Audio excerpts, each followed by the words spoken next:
Bonjour à tous, bienvenue dans le débrief. Cette semaine, le Conseil de sécurité des Nations Unies se retrouvait à New York pour un bilan d'étape sur la question du Sahara. La réunion tenue à huis clos ne devait donner lieu à aucun vote, mais était destinée à l'information des membres du Conseil sur les avancées réalisées ou non depuis le vote de la résolution 2602 fin octobre 2021. L'envoyé personnel du secrétaire général de l'ONU, Staffan de Mistura, a présenté son rapport sur sa première visite dans la région en janvier dernier, se félicitant du soutien des membres du Conseil de sécurité et annonçant une prochaine visite, mais sans préciser de date. L'enjeu est de reprendre le processus des tables rondes, interrompu en 2019 et depuis entravé par l'Algérie qui refuse de rencontrer le Maroc dans une sorte de défi à la communauté internationale, puisque c'est la résolution 2602 qui souligne l'importance de ces rencontres entre les quatre parties au conflit. En seconde partie, nous reviendrons sur la guerre en Ukraine et ce lézardement constaté au sein du bloc occidental dans la gestion de ce conflit. Et alors que les États européens commencent à montrer des signes de division, le clivage est plus net avec les États-Unis, le président Joe Biden s'inscrivant dans une escalade à l'égard de la Russie, tant au niveau de la sémantique qu'à celui du soutien militaire à l'Ukraine. Vladimir Poutine a fait savoir aux Américains que leur soutien logistique et matériel pourrait valoir à ses yeux une co-belligérance, et les Européens prennent leur distance pour ne pas exacerber des tensions déjà fortes avec Moscou. Nous évoquerons ces deux sujets avec nos invités. Hassan Saoud, bonjour. Bonjour, c'est Aziz. Vous êtes colonel en retraite de la gendarmerie royale et expert en stratégie et en sécurité. Merci d'avoir répondu à notre invitation. Al Harichi, bonjour. Vous êtes doyen de l'Institut des sciences politiques, juridiques et sociales de Mondiapolis. Merci d'avoir répondu à notre invitation. Alors, on commence donc par cette réunion du Conseil de sécurité autour de l'affaire du Sahara. Les 15 membres du Conseil ont donc écouté les rapports de Stéphane de Mistura et d'Alexandre Ivanko, le chef de la MINURSO. Et on apprend de cette réunion que l'envoyé spécial s'apprête à entamer une seconde visite dans la région après celle effectuée en janvier dernier. Hassan Saoud, je commence par vous.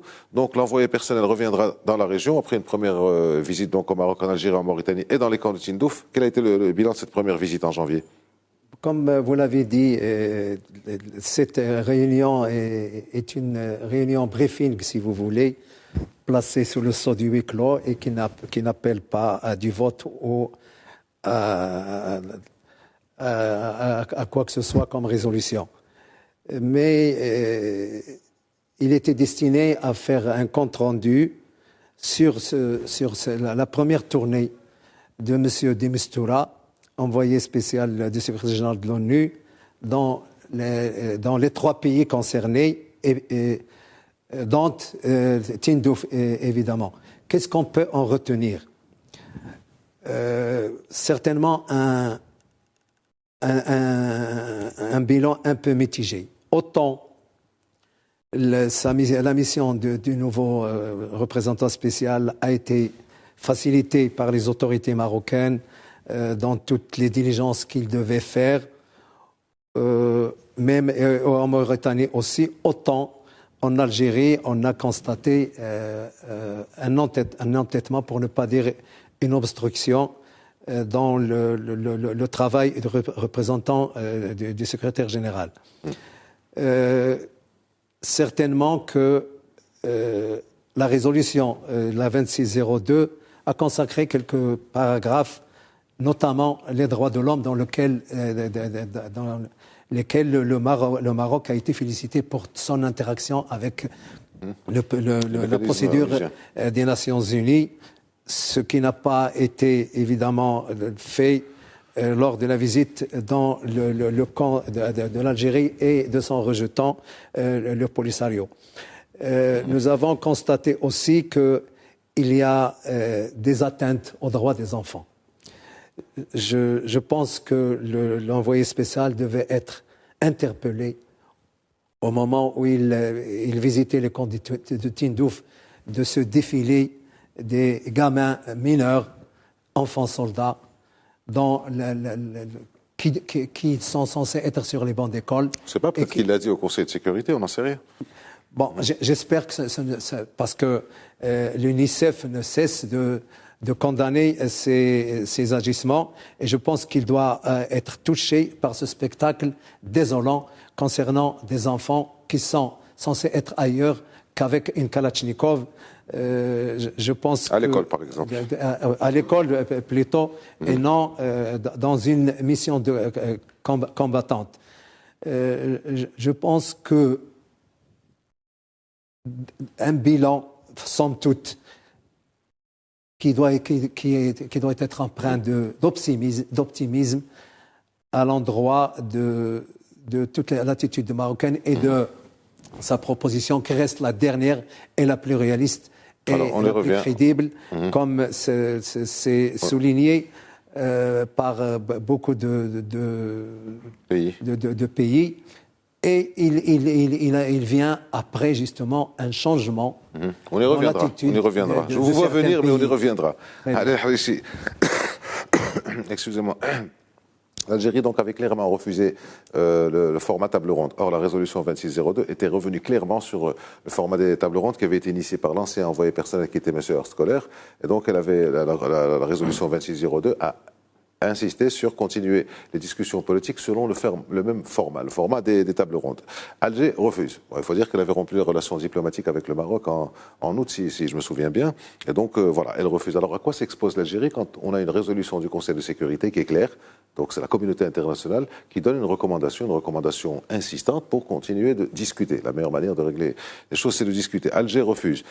D'après vous, en tant que juriste, à quoi s'expose l'Algérie? En fait, alors, non seulement elle refuse, mais dans son refus, l'Algérie avait menacé d'une déflagration dans la région. Déstabilisation totale de la région. Donc, quand on dit ça au Conseil de sécurité, on s'expose à quoi en retour? Bon, l'Algérie peut dire ce qu'elle veut. Ça, c'est depuis des années qu'ils disent des choses qui n'ont aucun sens. Quand on voit des personnalités politiques, c'est-à-dire des dirigeants d'un État, qui peuvent dire des choses qui n'ont aucun sens, aucun poids, ni juridique, ni historique, ni rien du tout. Donc, ils peuvent dire ce qu'ils veulent.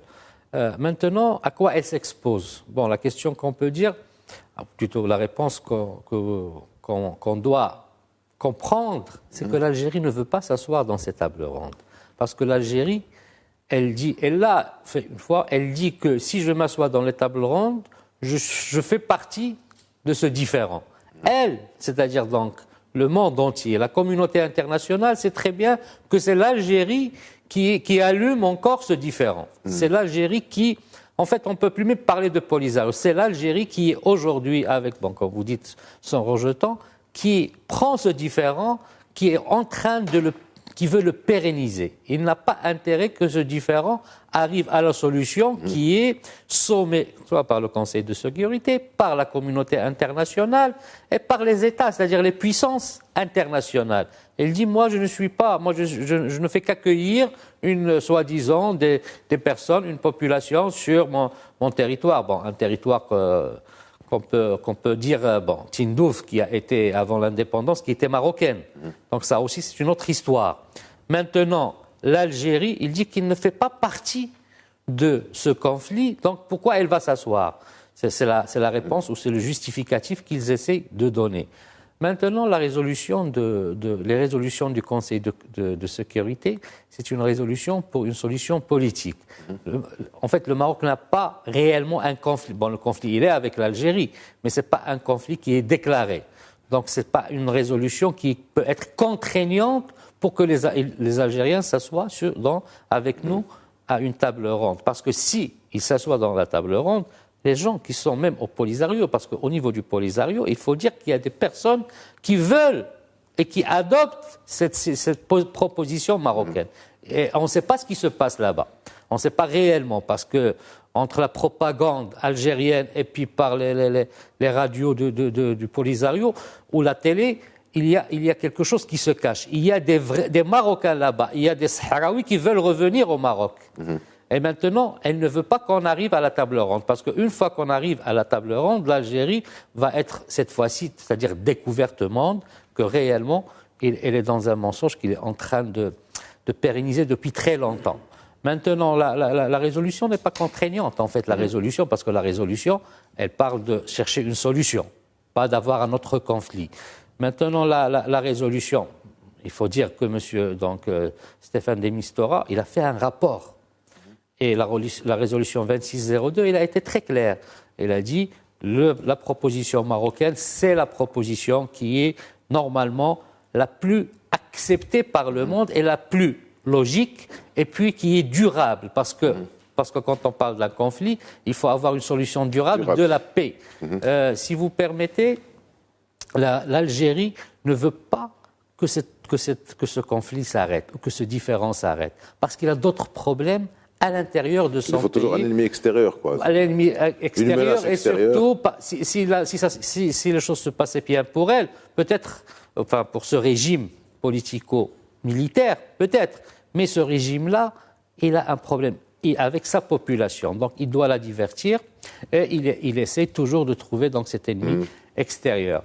Maintenant, l'Algérie, qu'elle vient à la table ou qu'elle ne vient pas, M. de Mistura, il va faire un autre rapport et il va y avoir cette fois-ci une résolution qui peut-être, on va se passer de l'Algérie. C'est ça. Le Conseil de sécurité et le secrétaire général de l'ONU, c'est-à-dire les Nations Unies, la communauté internationale, va se passer de l'avis de l'Algérie. Et il ne faut pas oublier, on a 25 États qui ont ouvert leur consulat au niveau aujourd'hui à la Lyon et à Dakhla. Que ce soit des pays arabes, que ce soit des pays africains, ou même des pays c'est-à-dire les derniers du Caraïbes.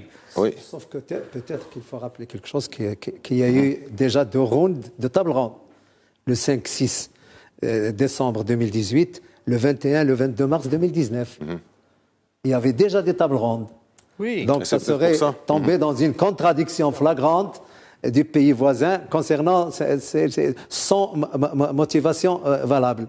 Le problème étant que la communauté internationale, elle ne prend pas vraiment position parce que c'est la communauté internationale, mais il n'y a qu'à voir. Par exemple, on va en parler d'ailleurs de l'Espagne. Je vous voyais venir depuis tout à l'heure sur l'Espagne et sur l'Allemagne quand il y a eu la reconnaissance de la crédibilité, de la prééminence de la solution d'autonomie, la solution marocaine d'autonomie par Madrid.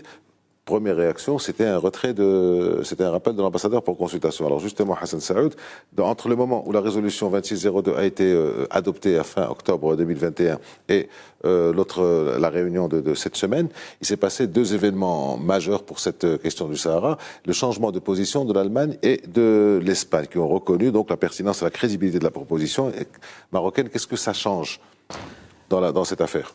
Eh bien, ça dénote d'abord la fermeté du Maroc concernant les fondamentaux et concernant son intégrité territoriale, qui est une ligne rouge. Et ça démontre aussi que certains pays sont revenus à un réalisme, une réelle politique, convaincus que l'intégrité territoriale du Maroc est cruciale, n'est pas négociable. Et donc, on a eu évidemment un vide diplomatique avec la plus grande puissance européenne, qui est l'Allemagne, avec un rappel d'ambassadeur. Et puis, s'en est suivi un revirement dans l'attitude allemande qu'il faut saluer parce qu'ils sont revenus. Ça a quand même duré plusieurs mois avec Berlin et avec Madrid. Absolument. Et donc, ils ont reconnu que la proposition d'autonomie est crédible et elle est sérieuse et elle est réaliste. Et s'en est suivi aussi le changement d'attitude de l'Espagne. Pourquoi l'Espagne? Pourquoi pour nous l'Espagne c'est important? C'est d'abord un pays voisin, mais c'est aussi un pays qui a une responsabilité historique en tant qu'ex-puissance coloniale. Et donc, qui a beaucoup de données concernant cette population et concernant la suite peut-être à donner, notamment si on doit exécuter cette autonomie et donc l'admission des vrais Sahraouis dont eux détiennent évidemment la réalité des chiffres et des listes. Donc pour nous, c'est aussi important que la reconnaissance américaine. Parce qu'il est concerné et les accords de Madrid ont été évidemment scellés. 14 novembre 1975. Le 14 novembre 1975. Donc il y a ce changement qui est très important et qui, à mon avis, fera tache d'huile et certainement, et on le souhaite aussi, qu'il y aura cet effet domino. Et on sent que partout au monde, il y a des attitudes qui bougent et qui bougent dans le sens que la solution proposée par le Maroc est quand même la plus réaliste et celle qui est exécutoire dans les médias. Alors effectivement, merci Hassan Saoud pour ces précisions. Effectivement, Ali El-Harichi, le diable ne se niche pas toujours dans les détails. On en avait parlé la dernière fois que vous étiez ici, je pense, c'était avec vous, que M. Stéphane de Mistura, quand il avait fait sa première tournée, était venu dans un avion espagnol. En quoi, justement, en quoi cette reconnaissance espagnole de l'autonomie, pas du Sahara, parce que parfois il y a des confusions, ils reconnaissent la prééminence, les Espagnols, la prééminence, le sérieux, la crédibilité de cette solution d'autonomie. Ils reconnaissent aussi, les Espagnols, l'importance de l'affaire du Sahara pour le Maroc. C'est quand même un immense pas historique, mais en quoi c'est, encore une fois, important? L'Espagne, particulièrement. Oui. Quand on parle de l'autonomie, c'est-à-dire d'abord, on parle d'un territoire marocain. D'un territoire marocain qui va être géré dans l'autonomie, c'est-à-dire une autonomie élargie, d'une régionalisation avancée ou une autonomie avancée. Donc, la reconnaissance de la proposition marocaine est une reconnaissance de l'intégrité territoriale marocaine, c'est-à-dire sur ces provinces sud, par, comme l'a dit notre colonel, par la puissance qui a été colonisatrice. C'était l'ex-puissance coloniale de ce territoire et d'autres territoires. Donc elle sait. Elle sait, maintenant, voilà, elle le sait, bien sûr. Elle sait, mais l'Espagne avait d'autres intérêts, parce qu'en parlant de réalisme, des relations internationales, chaque État, il défend ses intérêts. À un certain moment, dans les intérêts de l'Espagne, il y avait aussi le gaz qu'elle prenait de l'Algérie. C'est normal, elle a des intérêts. Elle a des intérêts avec le Maroc, mais elle a fait la balance.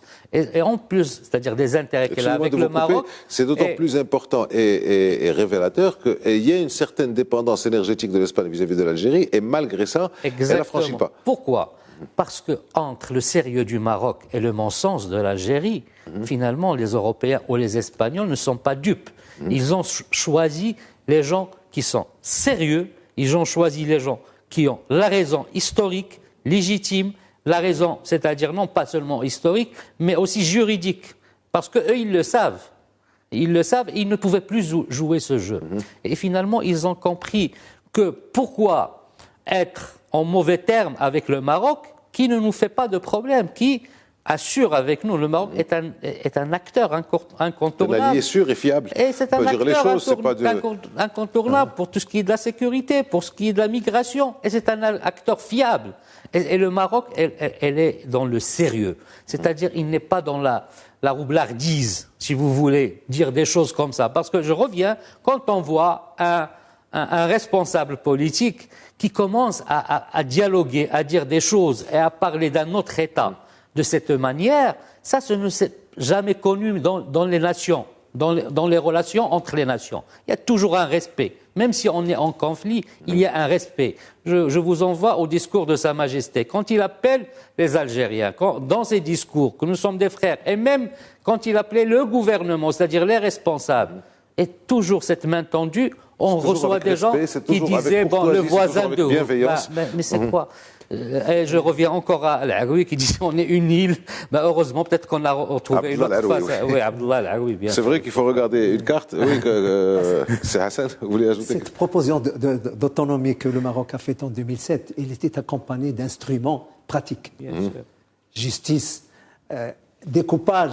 Subsidiarité. Subsidiarité, exactement. Nous avons un découpage territorial dans lequel les provinces sahariennes, y compris la zone démilitarisée, se sont déjà autodéterminées.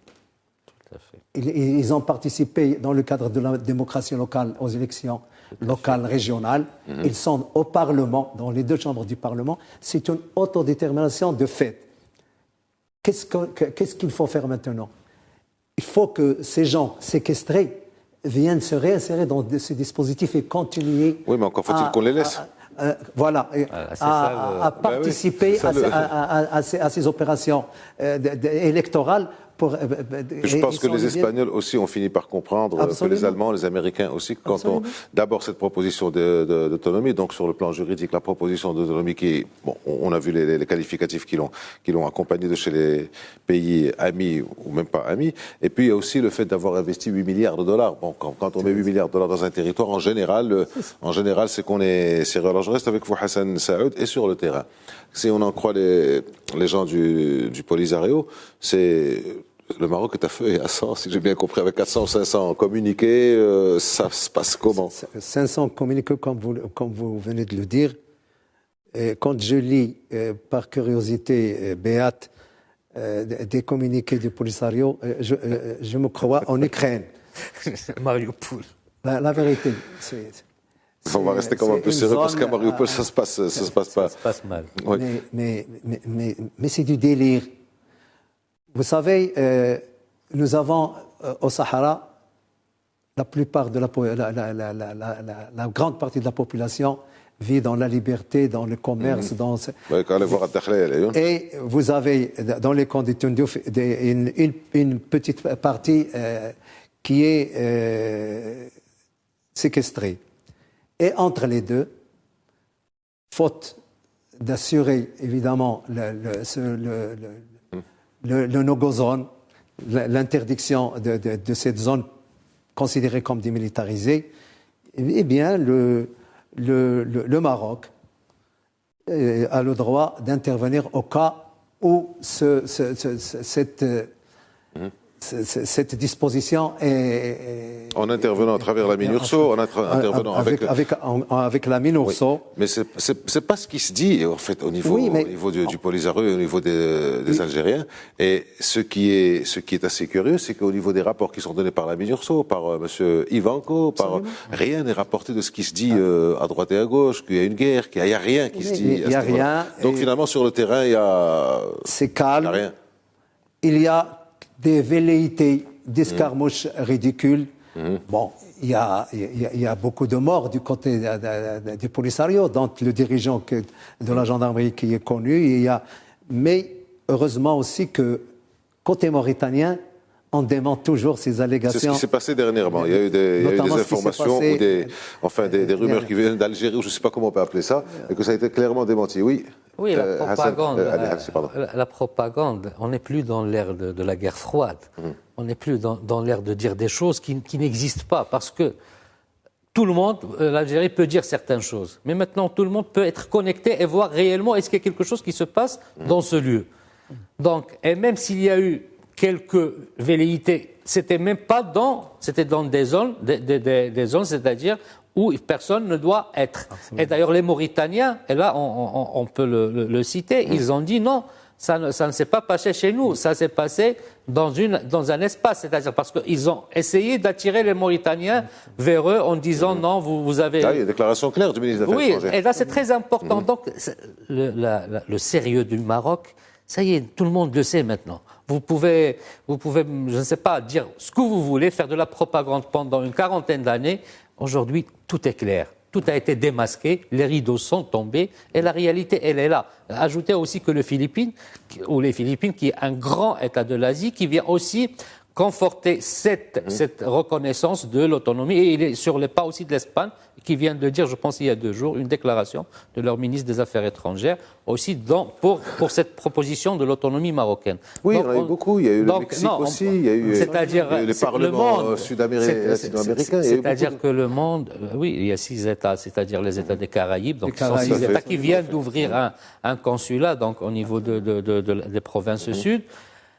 Tout cela montre que la raison du Maroc et la voix du Maroc est arrivée partout. Il se répercute fort heureusement dans les camps. Quand vous voyez les manifestations, effectivement. Après la reconnaissance, ils sont informés. Comment ça se répercute Comment ça se répercute dans les camps? Ils sont informés. Il y a de l'information qui circule là-bas. Les réseaux sociaux marchent. Et on a vu des manifestations immenses avec des portraits de Sa Majesté qui appellent au secours et qui veulent réintégrer la mère patrie. Et ce n'est pas des mensonges, c'est des réalités intentées qui ont été diffusées. Donc, Pourquoi j'ai dit que l'Espagne est importante? Parce que son changement d'attitude a induit un changement au niveau même des populations séquestrées, qui ont fini par se dire, 47 ans, il faudrait peut-être qu'on revienne à la raison. Très bien. Oui, justement, je voudrais rester sur ce que vous avez dit. D'ailleurs, vous avez parlé d'Ukraine tout à l'heure. On va en parler juste après la pause. Le temps file. On se retrouve dans quelques secondes. À tout de suite.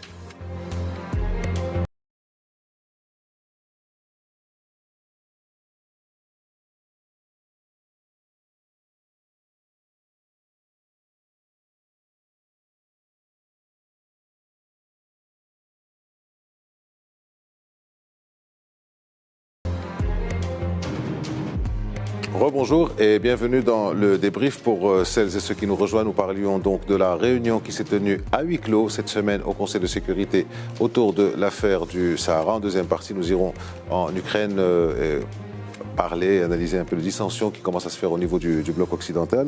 Nous en parlons donc avec nos deux invités, Hassan Saoud, colonel en retraite de la gendarmerie royale, expert en stratégie et sécurité, Ali El-Harichi, doyen de l'Institut de sciences politiques, juridiques et sociales de Mondiapolis. Juste avant la pause, Ali El-Harichi, je vous ai un peu interrompu parce qu'il y avait la pause justement, et vous vouliez faire une précision sur l'Espagne. Oui, c'est juste que l'évolution de la position espagnole. L'Espagne, d'abord, c'est un grand pays, ce n'est pas n'importe, et c'est le pays qui a été le plus concerné par ce différend. Et on était, c'est-à-dire en froid avec l'Espagne. Après son attitude, il y a quelques mois, enfin l'année dernière, en accueillant le monsieur là, donc monsieur Rally, vous voulez. Donc l'Espagne fait un tour, il y a un changement de paradigme. 180 degrés. C'est un changement de paradigme et encore une fois, je reviens au discours du roi quand il le dit. Nos amis, oui, traditionnels, mais il faut changer la façon des rapports que vous avez avec nous. Et effectivement, c'est l'Allemagne, c'est l'Espagne. Bien sûr, les États-Unis, il y a déjà 2 ans les États-Unis n'ont jamais été contre nous, mais la reconnaissance. Non, la reconnaissance est claire. C'est extraordinaire. Alors justement, on va arriver aux États-Unis dans quelques instants. Je voudrais juste vous poser une question sur est-ce qu'il y a une réaction qu'on pourrait attendre ou une évolution qu'on pourrait attendre à l'aune de la guerre en Ukraine. Il y a des choses qui sont en train de se passer en Europe. Peut-être que voir le flanc sud et voir ce qui se passe dans le flanc sud cette guerre en Ukraine pourrait peut-être servir d'accélérateur, si vous voulez, de la résolution de cette affaire. Oui, c'est possible. La portée de la guerre qui se passe en Ukraine, elle est un peu sur tout le monde. Elle est sur l'Europe, elle est sur les pays africains aussi. Étant donné que nous sommes des pays qui importent du blé, du tournesol, donc l'huile végétale. Donc on est des importateurs de ce pays, de ce qui est matière alimentaire. L'Europe est un importateur, est un dépendant du gaz russe. Donc il y a la portée, elle est sur tout le monde. Maintenant, on peut analyser ce qui se passe en Ukraine, mais est-ce que ça peut impacter? La seule chose qu'on peut dire, c'est que l'impact a été jusqu'à aujourd'hui positif dans le sens où même si le gaz algérien ne passait pas par le gazoduc marocain vers l'Espagne, l'Espagne n'a pas pris une position contraire ou plutôt vis-à-vis du Maroc. Au contraire, elle est partie avec le Maroc et même si l'Algérie a le gaz. Donc cet équilibre... Ils sont en train de switcher vers l'Italie. Mais ça veut dire que même avec le gaz que possède l'Algérie et avec la dépendance que l'Europe a par rapport à la Russie au gaz, ils n'ont pas changé de position. Au contraire, ils sont partis dans la position on peut dire qu'il n'est pas dans leur intérêt par rapport au gaz. La plus difficile. Mais ils sont partis pour ce qui est sérieux et pour la pérennité et pour la durabilité. C'est vrai qu'au niveau de l'Union européenne, que l'Espagne change, que l'Allemagne change de position, c'est très important, personne n'en doute, mais que l'Espagne le fasse avec les éclairages que vous avez apportés, ça pourrait peut-être enclencher quelque chose. Alors, dernière question sur ce thème, Hassan Saoud, on a parlé de la visite de M. Staffan de Mistura, donc dans les jours, semaines ou mois, il n'a pas précisé de date. À quoi il faut s'attendre encore dans les prochains mois? Peut-être une évolution de la position française, peut-être une évolution d'autres positions au niveau de l'Europe, peut-être un assouplissement de la position de la Russie qui a un tropisme à gérer. À quoi vous vous attendez? La même question va vous être posée d'ailleurs. Moi, je m'attends d'abord à voir quelle serait la réaction algérienne, parce que c'est important. Les tables rondes sont un passage obligé. Et la résolution a cité l'Algérie 5 fois comme partie prenante dans le... Ça, c'est à surveiller. Vont-ils poursuivre dans l'entêtement ou vont-ils revenir à la raison? Ça fait 50 ans qu'ils sont dans l'entêtement. Mais en tout cas, le Maroc ne paie rien. S'ils n'y sont pas, il n'y aura pas de table ronde. En dehors de l'Algérie, vous attendrez à quoi? Et c'est au Conseil de sécurité d'en tirer les conséquences. Voilà. En ce qui concerne l'évolution ou les répercussions de la situation dans cette partie sur ce qui se passe en Ukraine, naturellement, je pense que la Russie, en dépit de toutes ses relations importantes, militaires notamment, avec l'Algérie, adopte des fois des attitudes un peu réalistes.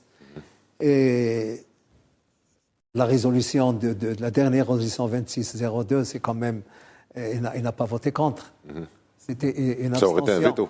Une abstention qui n'est pas quand même, qui est quand même une évolution. Dans son explication de vote, elle a apporté quelques éclaircissements, enfin des petites remarques. C'était comme voilà, avec des remarques, mais bon, on s'abstient. Donc, espérons que cette nouvelle donne concernant certaines reconnaissances de l'intégrité territoriale et surtout de la proposition marocaine puisse faire évoluer la Russie, qui est quand même un membre permanent du Conseil de sécurité, ça serait le bienvenu. Le Maroc a su garder une position de neutralité dans le conflit ukrainien. Ali El-Harichi, même chose. Donc, à quoi vous vous attendez?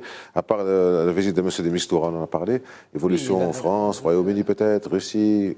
Si vous avez remarqué, la Russie a toujours gardé une certaine neutralité par rapport à cette question. Une abstention, mais il n'a jamais fait de veto contre ou une résolution qui est contre le Maroc. Il peut faire des remarques. C'est normal, c'est un allié, c'est un allié, un partenaire, l'Algérie pour les Russes, mais aussi le Maroc est un partenaire des Russes. Le Maroc, il est ouvert, on l'a dit une fois, depuis la bataille d'Isli que nous avons fait pour les Algériens, depuis le traité de l'El-Lamrnia, on a compris qu'on ne va pas avoir le monopole, aucun pays ne pourra avoir le monopole sur le Maroc, ni le monopole du cœur, ni le monopole des relations.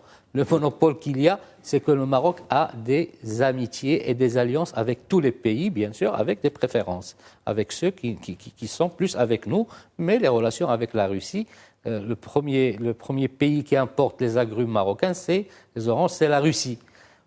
Vous voyez, le blé, il nous vient de la Russie et de l'Ukraine. Donc il y a des rapports. Donc la Russie, ce n'est pas une porte fermée pour le Maroc. Et ce n'est pas seulement aujourd'hui. Peut-être on en parlera un autre jour. En 1965, quand le Maroc avait des problèmes avec l'État où il était le plus allié, l'Union soviétique a aidé le Maroc. Il a dit, voilà, j'ouvre les portes. Donc le Maroc a toujours eu des relations. Certes, il a des préférences, des alliés traditionnels sur sa position, sur son choix de vie, sur son choix de société. Mais la Russie n'a jamais été contre le Maroc. Disons qu'il a des affinités avec les uns, mais pas vraiment d'animosité avec d'autres. Si vous voulez, on prend un exemple au Proche-Orient d'un État où la Russie elle a des positions ou franches. Il dit, voilà, je suis avec cet État, mais il n'a jamais été dit, je suis avec l'Algérie, et puis même l'Algérie est un client de la Russie, parce que c'est le pays qui est en train de s'armer pour je ne sais quoi faire. Mais la Russie n'a jamais pris de position vraiment contraire, étrange, à l'encontre du Maroc. Et il ne le prendra jamais. Alors on va attendre pour voir cette année 2022 qui, je suppose, apportera son lot de surprises qui, je l'espère, sera un lot de bonnes nouvelles. On va passer au second axe. On parlait de la Russie, donc on va rester avec la Russie d'une manière globale puisqu'on va parler de la guerre en Ukraine qui achève son deuxième mois. Et où les choses commencent à un peu s'éclaircir ou à s'opacifier, je ne sais pas si on peut dire ça, dans le sens où il y a sur le front occidental des positions qui ne sont pas toujours... En fait, il y a des dissensions qui commencent à apparaître entre le langage martial des Américains, de Joe Biden entre autres, concernant la personne de Vladimir Poutine, sur le problème de la dépendance du gaz de certains pays européens qui ne voient pas vraiment d'un bon œil le fait de faire un embargo sur l'énergie russe. Alors avant de commencer à en discuter... Hassan Saoud, vous êtes expert donc en sécurité et en stratégie. Il en est où le conflit maintenant? Donc, sur le terrain, il y a évidemment comme nouveauté un redéploiement. Parce qu'au départ, il y a eu une dispersion des moyens à travers le territoire ukrainien et surtout... Un étirement des forces russes sur l'ensemble du territoire qui est quand même aussi grand que la France. Du côté de la capitale, Kiev. Là, on s'est rendu compte, après des pertes quand même assez énormes, qu'il fallait revoir la stratégie. Et je pense que maintenant, et selon les dires évidemment du président de la Fédération de Russie, il y a une concentration sur le Donbass, les deux républiques, et dans un premier temps, Mariupol. Mariupol est presque maîtrisé, sauf que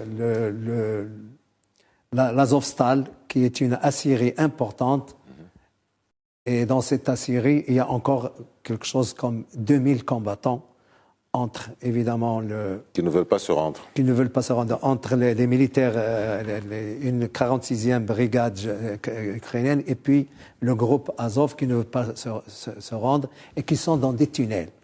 Et là, hier, le président Poutine, qui a eu une réunion avec le Sergei Shoigu, ministre de la Défense, a donné ses instructions pour ne pas aller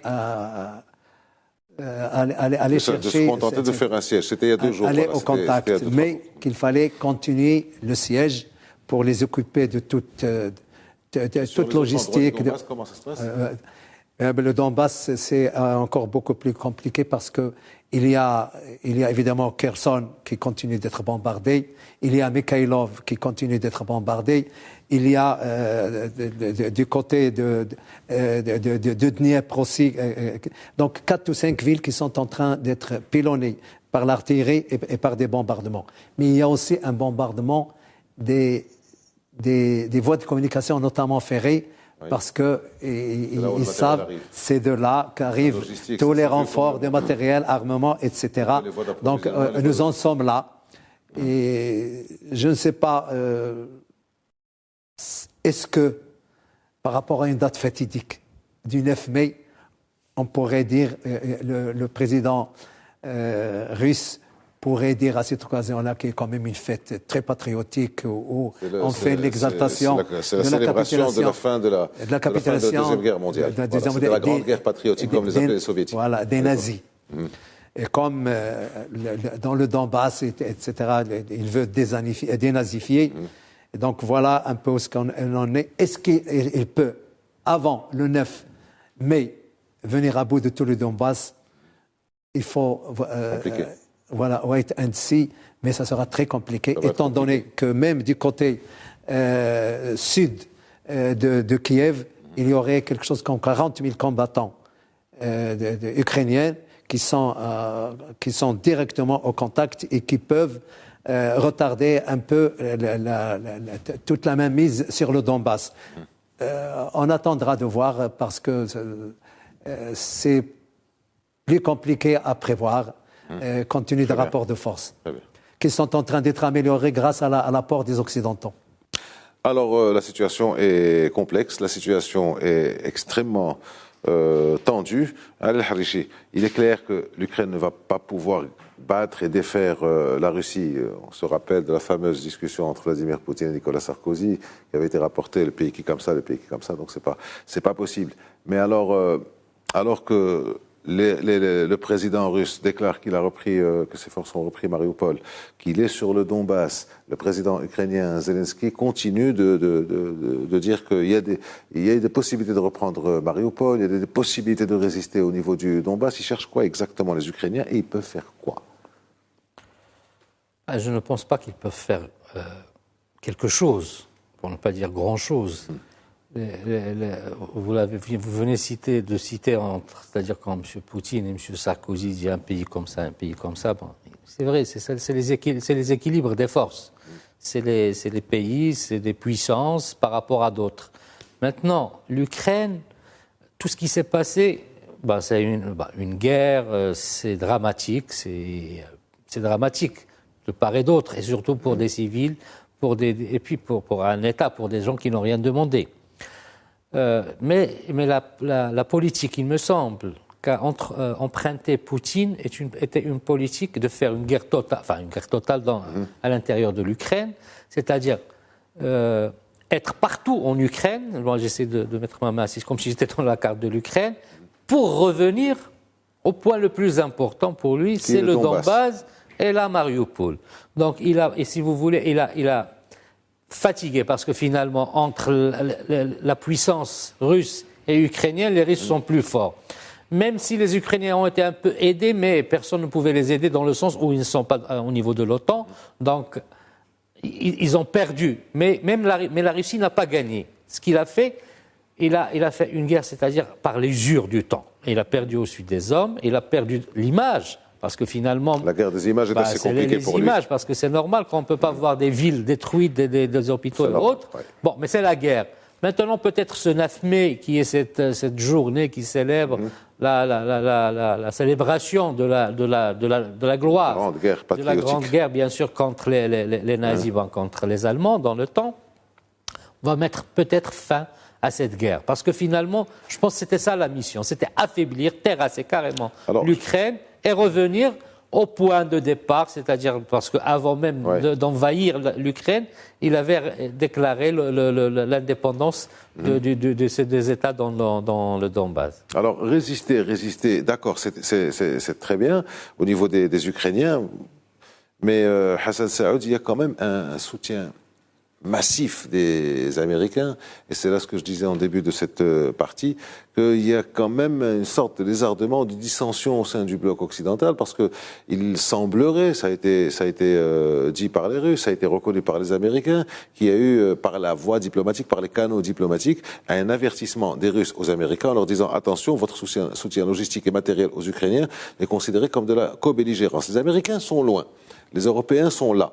Et il semblerait qu'ils soient pas tout à fait, d'accord. Est-ce qu'on peut parler effectivement d'une dissension au sein du bloc occidental à ce niveau-là? On a vu ça aussi au niveau de l'énergie et on a vu ça aussi au niveau sémantique. Dictateur, crime de guerre, génocide, etc., etc. Est-ce qu'il n'y a pas une séparation finalement? D'abord, comme disait c'est Ali, nous sommes dans une configuration de David contre Goliath. Il faut le dire. Sauf que, comme vous l'avez dit, il y a de l'aide occidentale. Quand on parle David reçoit des armes des amis d'à côté. Voilà. David a gagné. Sauf que vous savez, oui, dans l'histoire, il a gagné, effectivement. La co-belligérance, effectivement. La co-belligérance, c'est un principe flou et imprécis et inexact. Concernant la qualification. Et donc, on peut en dire tout ce que l'on veut. Je pense que les États-Unis, qui sont loin du conflit, parce que le conflit est à l'est de l'Europe. Ben oui, c'est ça.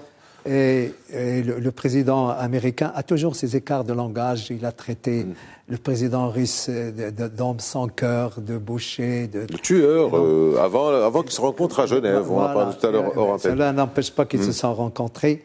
Mais j'ai l'impression qu'il y a comme une coordination. Je souffle le chaud, vous de l'autre côté de l'Europe. Une sorte de distribution des rôles. De distribution de rôles pour ne pas perdre le contact. Et la diplomatie va ainsi. Sauf que, évidemment, cette guerre a créé quand même une dissension des positions différenciés. Vous avez par exemple un pays comme la Hongrie qui est en Europe et qui est aligné à la Russie. Elle était même disposée à payer le gaz en roubles, contrairement à ce que les autres Européens. Vous avez l'Allemagne qui hésite parce que quand il n'y a pas le gaz en Allemagne, eh bien, le pays est enrhumé et l'économie ne marche pas. Vous avez aussi d'autres pays qui hésitent à prendre une position claire, mais on constate également qu'il y a des pays qui maintenant veulent adhérer à l'OTAN. La Finlande, la Suède, et le président russe avertit encore que c'est du casus belli qui peut avoir des conséquences. Donc il y a cette complexité de la situation. Oui, mais le problème, c'est que Finlande et Suède, qui ont émis le souhait d'adhérer à l'OTAN, là, ça pose un problème, parce que s'ils sont pas à l'OTAN, ils ont peur d'une agression, enfin d'une invasion russe. Parce qu'ils sont frontaliers. Ils sont frontaliers. Absolument. Si la Suède, non, mais enfin, c'est juste à côté. Si ils entrent dans l'OTAN, c'est casus belli. Il faut savoir aussi que le fameux article 5 de l'OTAN, qui impose une solidarité, il faut qu'il y ait consensus. Il s'active pas automatiquement. Donc c'est quand même assez. Maintenant, il y a un autre article, malheureusement, à l'OTAN, qu'on appelle l'article d'ouverture. L'OTAN reste ouvert à tout pays européen qui en décidera. C'était stipulé depuis la création de l'OTAN. Eh oui, mais bon, il y a les dictats aussi de la géographie et les contraintes de la diplomatie. Alors, Ali Harichi, on va terminer donc sur cette question. Vous pourrez réagir aussi, Hassan Saoud. Donc, on assiste quand même à beaucoup de choses, des changements. Hassan Saoud en a parlé maintenant déjà. Un mouvement au niveau des pays scandinaves, Suède et Finlande, qui pensent vouloir rentrer à l'OTAN, un réarmement de l'Allemagne qui est spectaculaire, 100 milliards d'euros posés avec 2% du PIB. 2% du PIB allemand, c'est 70 milliards d'euros, et 70 milliards d'euros, c'est 2 fois plus que le budget de la France. Il y a donc le développement de nouvelles armes russes, comme le Sarmat qui a été lancé dernièrement, les drones turcs. Est-ce qu'on n'est pas en train d'assister finalement à une reconfiguration militaire sur la planète, ou en Europe, ou à un réarmement général, enfin une situation très, très inquiétante, très inquiétante, quoi. Oui, c'est une reconfiguration militaire à l'image de la reconfiguration du nouvel ordre mondial. Et tous les pays maintenant, ils disent il faut avoir des armes parce que demain, nous ne savons pas de quoi il peut être fait. Ouais. Peut-être pas la guerre totale, mais il vaut mieux se réarmer et parce qu'on a vu l'Ukraine, comment finalement la résistance, tout cela n'a pas payé. Il vaut mieux être réarmé malgré la dépendance qu'on a, parce qu'il faut séparer entre l'économique et le géostratégique et le géopolitique. Tout à fait. On peut avoir des différends, mais on peut être partenaire économique. Plutôt que le géostratégique implique aussi bien l'économique que le militaire que le politique. Voilà, donc il vaut mieux se réarmer. C'est un nouvel ordre mondial qui s'ouvre. Il faut s'ouvrir. Bon, malheureusement, il faut avoir des armes. C'est la force. C'est la force qui détermine les équilibres et qui détermine parfois l'équilibre des puissances. Eh oui, comme disait Clausewitz, la guerre est la continuation de la politique par d'autres moyens, il faut s'en donner les moyens. Oui, Hassan Saoud, dernière intervention. Qu'est-ce que vous voulez que je vous dise ? Le réarmement, comme vous le dites, est une tendance lourde. L'industrie de la défense, l'industrie de l'armement n'a jamais souffert des crises. Le Covid n'a pas entamé la solidité de l'industrie de défense. C'est une industrie qui a traversé toutes les crises financières, économiques, sanitaires, tout ce que vous voulez. L'industrie de l'armement fonctionne bien. Et les lobbies de l'armement... Et pharmaceutiques aussi. Voilà. Et le lobby de l'armement, c'est un faiseur de président. Il ne faut pas l'oublier. Ouais. Sauf que, et je vais vous choquer peut-être, nous sommes dans une schizophrénie terrible. Les 5 membres du conseil permanent du Conseil de sécurité sont dans le top 5 des marchands d'armes. Des vendeurs d'armes. Alors, ceci expliquant cela peut-être. Dans quel monde nous sommes? Ça s'appelle le Conseil de sécurité, pas d'insécurité, ça s'appelle le Conseil de sécurité. C'est un Conseil de sécurité qui sont en même temps le top 5 dans l'ordre des marchands d'armes. Allez-y comprendre quelque chose. Que ce qu'a dit Hobbes ou Machiavel il y a longtemps. Les États se démontrent froids. Et puis il y a quelqu'un d'autre qui a dit autre chose pour avoir la paix, préparons la guerre. Restons optimistes. Pour ne pas avoir à la faire. Pour ne pas avoir à la faire. Merci à vous d'avoir été avec nous. Merci de nous avoir suivis. À la semaine prochaine.